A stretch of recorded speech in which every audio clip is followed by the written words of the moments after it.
Assalamualaikum warahmatullahi wabarakatuh. Perkenalkan, nama saya Rafli Febrianto dari kelas A1 Manajemen semester 5.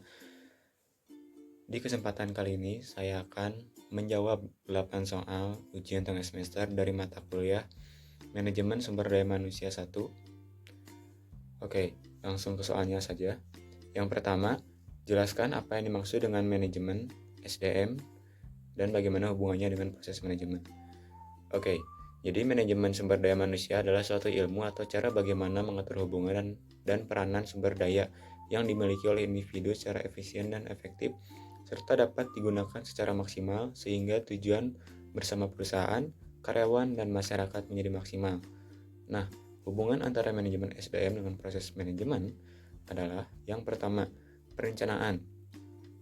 Jadi perencanaan ini menentukan sasaran dan standar-standar, membuat aturan dan prosedur, menyusun rencana-rencana, dan melakukan peramalan. Kemudian yang kedua, pengorganisasian, yaitu memberikan tugas spesifik kepada setiap bawahan, membuat divisi-divisi, mendelegasikan wewenang kepada bawahan, membuat jalur wewenang, dan komunikasi dan mengkoordinasikan pekerjaan bawahan. Kemudian yang ketiga, penyusunan staff, yaitu menentukan tipe orang yang harus dipekerjakan, merekrut calon karyawan, memilih karyawan, menetapkan standar prestasi, memberikan kompensasi kepada karyawan, mengevaluasi prestasi, memberikan konseling kepada karyawan, melatih dan mengembangkan karyawan. Kemudian kepemimpinan, mendorong orang lain untuk menyelesaikan pekerjaan, mempertahankan semangat kerja, dan memotivasi bawahan. Kemudian ada pengendalian, yaitu menetapkan standar seperti kuota penjualan, standar kualitas, atau tingkat produksi. Memeriksa untuk melihat bagaimana prestasi yang dicapai dibandingkan dengan standar-standar ini, melakukan koreksi jika dibutuhkan. Kemudian soal yang kedua, berikan contoh mengenai bagaimana konsep dan teknik manajemen SDM dapat berguna bagi semua manajer. Oke, yang pertama, melakukan analisis pekerjaan, yaitu menentukan pekerjaan kepada setiap karyawan. Kemudian yang kedua, merencanakan kebutuhan tenaga kerja dan merekrut calon karyawan. Yang ketiga, memilih calon karyawan. Yang keempat, mengorientasikan dan melatih karyawan-karyawan baru. Yang kelima, mengatur upah dan gaji, yakni memberikan kompensasi kepada karyawan. Kemudian, memberikan insentif dan keuntungan. Pertanyaan yang ketiga, sebutkan dan jelaskan teknik-teknik perencanaan SDM. Oke, teknik-teknik perencanaan SDM yang biasa digunakan oleh perusahaan adalah sebagai berikut. Yang pertama, perakiraan ahli. Ini termasuk keputusan formal, informal, dan survei pakar teknik PLP. Kemudian ada trend analysis, yaitu kebutuhan tenaga kerja dapat diproyeksikan melalui ekstrapolasi, yaitu memproyeksikan tren masa lalu. Indeksasi, yaitu menggunakan tahun dasar sebagai dasar, dan analisis statistik, yaitu ukuran tendensi sentral. Kemudian yang ketiga, analisis beban kerja. Hal ini tergantung pada sifat beban kerja di departemen, di cabang, atau di divisi. Yang keempat, analisis angkatan kerja. Setiap kali produksi dan jangka waktu harus dianalisis, tunjangan-tunjangan yang harus dibuat untuk mengetahui pendapatan bersih tenaga kerja. Kemudian yang kelima, ada metode lain. Metode ini bisa digunakan beberapa model matematika dengan menggunakan bantuan komputer untuk menentukan kebutuhan tenaga kerja seperti anggaran dan analisis perencanaan, regression atau analisis usaha baru. Kemudian yang keenam, mengembangkan kerja program. Setelah dilakukan pembandingan antara persediaan tenaga kerja dengan perkiraan masa depan, maka program kerja bisa dibuat dan dikembangkan sesuai kebutuhan. Hal ini mencakup prosedur rekrutmen dan seleksi serta rencana penempatan. Yang ketujuh, mendesain program pelatihan. Hal ini berdasarkan pada tingkat diversifikasi, rencana ekspansi, program-program pengembangan, dan sebagainya. Program pelatihan tersebut tergantung pada sejauh mana peningkatan dan kemajuan teknologi untuk mengambil tempat. Hal ini juga dilakukan untuk memperbaiki keterampilan, kemampuan, dan pengetahuan para tenaga kerja. Lakukanlah pendekatan-pendekatan yang memungkinkan menambah nilai kecocokan antara poin-poin di atas dengan karakter perusahaan yang kita pimpin. Dengan demikian, diharapkan akan muncul adanya koneksi antara strategi bisnis di masa depan dengan strategi pengembangan SDM yang akan dijalankan. Dengan kata lain, strategi dan program perencanaan SDM hanya akan memiliki makna jika ia selalu diintegrasikan dengan kebutuhan strategis perusahaan dalam menghadapi tantangan bisnis yang makin berat, baik dari sisi ekonomi makro maupun persaingan antar perusahaan. Yang keempat, jelaskan bagaimana Anda akan melakukan sebuah analisis pekerjaan. Yang bisa diambil dalam membuat job analisis yaitu 1. Mereview tanggung jawab pekerjaan karyawan yang ada. Langkah pertama yang perlu dilakukan dalam melakukan analisis pekerjaan adalah mengumpulkan informasi yang ada di dalam perusahaan. Hal ini harus bisa dilakukan secara keseluruhan dan berdasarkan kesesuaian jabatan dalam perusahaan. Sangat penting bagi kita untuk melakukan wawancara kepada karyawan pemegang jabatan yang akan dianalisis dan menarik informasi seperti apa yang mereka lakukan setiap hari di tempat kerja. Metode yang paling umum dalam melakukan analisis pekerjaan adalah dengan cara melakukan wawancara terhadap seseorang yang ahli dalam bidang tersebut. Seringkali HR dan manajemen, terutama manajemen senior, tidak tahu apa yang mencakup fungsi sehari-hari dari pekerjaan tertentu. Maka mungkin melihat hasilnya, tetapi mereka tidak tahu tindakan dan perilaku kerja seperti apa yang dilakukan untuk mencapai hasil yang diinginkan. Sehingga perlu dilakukan review tanggung jawab pekerjaan karyawan yang ada. Yang kedua, pencarian internet dan melihat contoh job description. Meskipun kita tidak ingin menyalin deskripsi pekerjaan perusahaan lain, melihat beberapa referensi akan membantu dalam menulis deskripsi pekerjaan kita sendiri. Kita dapat menemukan contoh deskripsi pekerjaan dengan melakukan pencarian di internet mengenai contoh job description. Atau kita dapat melihat postingan pekerjaan untuk posisi yang sedang dipekerjakan perusahaan. Kita juga bisa melihat LinkedIn untuk melihat bagaimana untuk menggambarkan pencapaian mereka dalam suatu pekerjaan. Deskripsi pekerjaan yang terdaftar di situs-situs seperti salary.com atau payscale.com juga merupakan alternatif situs yang dapat digunakan sebagai referensi. Semua pencarian ini dapat membantu kita mencari tahu dan mengumpulkan informasi bagaimana cara untuk menuliskan analisis pekerjaan dan membantu mengingatkan kita tentang tugas dan tanggung jawab yang mungkin terlupakan. Kemudian poin yang ketiga, menganalisis pekerjaan, tugas, dan tanggung jawab yang harus diselesaikan oleh karyawan yang mengisi posisi tersebut. Tidak setiap pekerjaan di dalam perusahaan teroptimalkan. Kita mungkin menemukan tugas-tugas yang belum selesai atau proyek penting yang harus kita pindahkan dari satu departemen ke departemen lain. Kita mungkin menemukan tugas-tugas yang akan lebih berhasil dan mudah diselesaikan oleh jabatan lain. Nah, oleh karena itu, cobalah melakukan analisis kembali mengenai pekerjaan, tugas, dan tanggung jawab yang harus diselesaikan oleh karyawan yang mengisi posisi tersebut. Hal ini bisa menjadi salah satu yang bisa ditambahkan ke job description. Kemudian poin yang keempat, meneliti dan berbagi dengan perusahaan lain yang memiliki pekerjaan serupa. Melakukan benchmarking kepada perusahaan lain yang memiliki pekerjaan serupa juga dapat kita lakukan. Melakukan sharing mengenai pekerjaan atau jabatan yang serupa dapat membantu kita dalam menuliskan job description. Biasanya HR memiliki grup, asosiasi, atau tempat belajar bersama yang memungkinkan kita untuk bertanya, berbagi, dan mengenai tantangan-tantangan yang biasanya dihadapi HR. Kemudian poin yang kelima, menentukan hasil atau kontribusi terpenting yang dibutuhkan dari posisi tersebut. Dalam proses analisis jabatan, juga sangat penting untuk kita menentukan hasil atau kontribusi terpenting yang dibutuhkan dari posisi tersebut, sehingga hal ini akan membantu kita dalam melakukan evaluasi dari jabatan tertentu. Misalnya, jika kita melakukan analisis jabatan untuk posisi tenaga penjualan dan menentukan bahwa hasil yang dibutuhkan adalah mampu menjual 100 produk per hari, maka hal ini dapat menjadi indikator ketika nanti dilakukan evaluasi jabatan. Kemudian yang keenam, menuliskan task statement yang jelas. Setelah semua informasi dikumpulkan dan tugas sudah teridentifikasi, langkah selanjutnya adalah menulis task statement yang nantinya akan digunakan dalam task inventory serta dimasukkan dalam job description. Job description atau deskripsi pekerjaan akan membantu menjelaskan mengenai gambaran dari pekerjaan tersebut.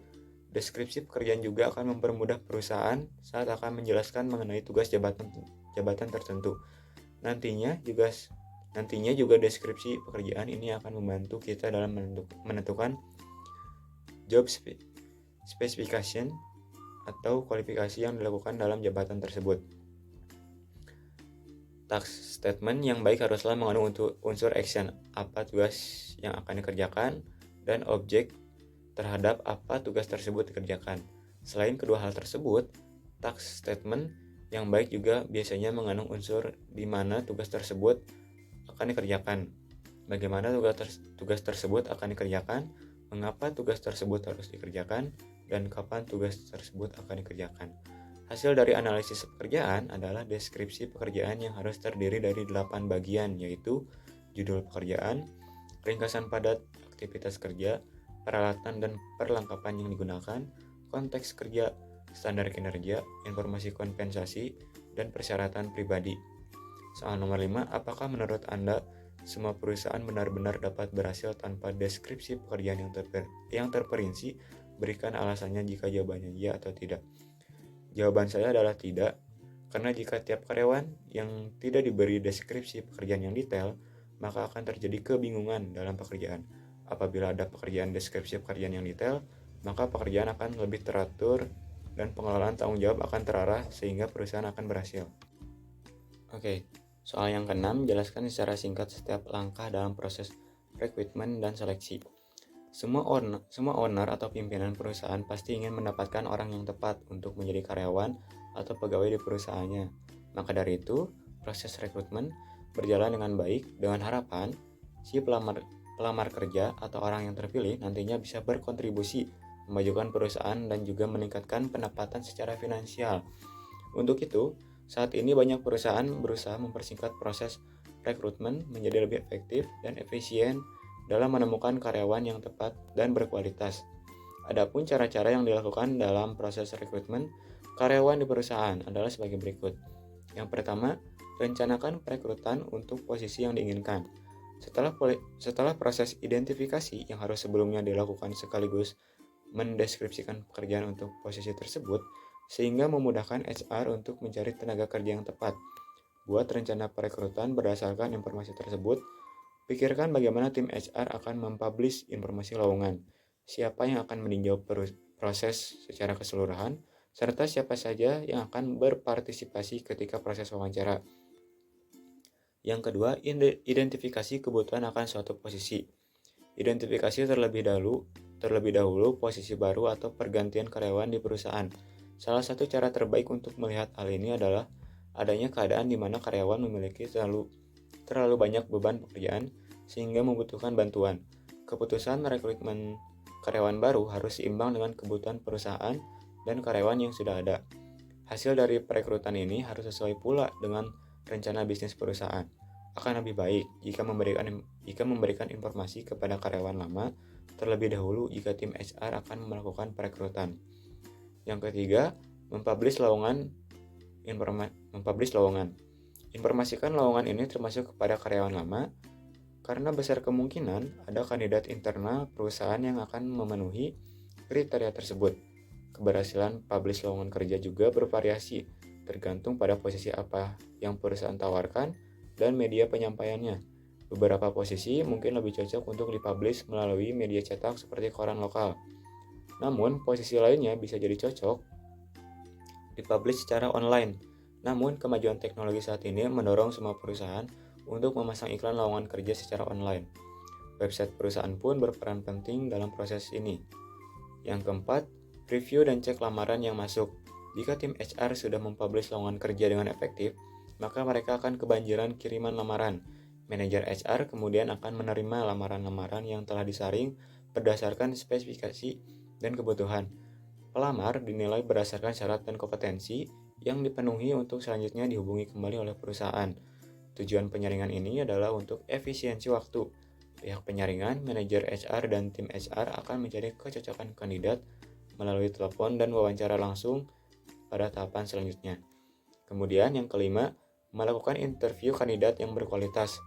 Review CV dan percakapan melalui telepon akan mempersempit calon karyawan menjadi sekelompok kandidat yang paling berkualitas. Jadwalkan wawancara kerja dengan mereka untuk melakukan perbandingan antara satu dengan yang lainnya. Pastikan para kandidat tersebut sudah mengisi formulir lamaran kerja, termasuk izin perusahaan untuk memeriksa referensi, latar belakang, dan lain-lain. Sementara itu, informasikan kepada mereka yang belum berhasil agar tidak terus-terusan menunggu kabar. Jadwalkan wawancara kedua dengan kandidat paling berkualitas yang sebelumnya sudah tersaring kembali dari wawancara pertama. Saat ini, kita sebagai pemilik perusahaan atau manajer HR bisa memeriksa referensi dan latar belakang kandidat tersebut.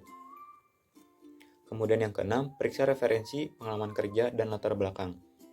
Pastikan untuk memeriksa semua klaim yang dikatakan kandidat tersebut, termasuk kredensial pendidikan, riwayat pekerjaan, dan latar belakang kriminal. Bila memungkinkan, sumber informasi terbaik adalah manajer atau atasan langsung kantor lama kandidat tersebut.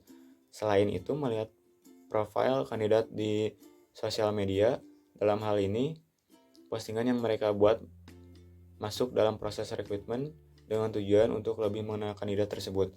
Dalam menjalankan proses ini, gunakan extension Chrome sehingga pekerjaan dapat selesai dengan lebih cepat. Kemudian yang ketujuh, pilihlah kandidat yang paling berkualitas. Jika sudah mencapai keputusan positif terhadap seorang kandidat, maka tentukan gaji yang ditawarkan perusahaan kepada orang tersebut. Ketujuh langkah inilah yang merupakan faktor krusial untuk meyakinkan kita dan manajer HR sebelum benar-benar menerima dan menawarkan posisi yang dibutuhkan. Kemudian yang kedelapan, negosiasikan rincian gaji dan tanggal mulai bekerja. Semakin tinggi posisi yang ditawarkan, maka semakin besar kemungkinan kandidat menegosiasikan gaji, uang lembur, jaminan kesehatan, dan lain-lain. Coba tawarkan gaji sedikit di atas pengajuan mereka jika memang benar-benar berkualitas dan terbukti, namun masih masuk dalam budget perusahaan. Sampaikan keuntungan yang bisa mereka dapatkan jika bergabung dengan perusahaan kita yang mungkin saja tidak didapat dari perusahaan sebelumnya. Proses ini sekaligus menentukan tanggal mulai bekerja karena biasanya kandidat meminta untuk menjalankan proses pengunduran diri dari perusahaan sebelumnya. Kemudian soal yang ketujuh, untuk jenis pekerjaan apakah menurut Anda wawancara tidak terstruktur menjadi bentuk yang paling efektif? Jelaskan alasannya.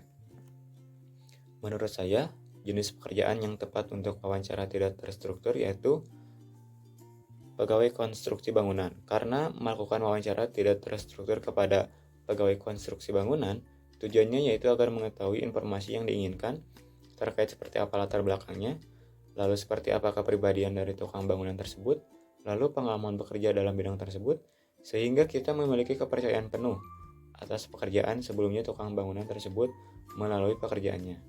Kemudian soal yang ke-8, jelaskan mengapa penetapan kebijakan kompensasi harus sejalan dengan strategi bisnis perusahaan. Nah, jawabannya agar perusahaan dapat memantau pekerjaan supaya lebih rajin dan lebih disiplin dalam menjalankan pekerjaan. Penyesuaian bertujuan supaya sesuai dengan apa yang dikerjakan di bisnis perusahaan. Demikian akhir dari video ini dan terima kasih atas perhatiannya. Mohon maaf jika terdapat kesalahan dan penyampaian yang kurang tepat. Semoga apa yang saya sampaikan bisa menjadi ilmu dan informasi baru buat kita semua. Wassalamualaikum warahmatullahi wabarakatuh.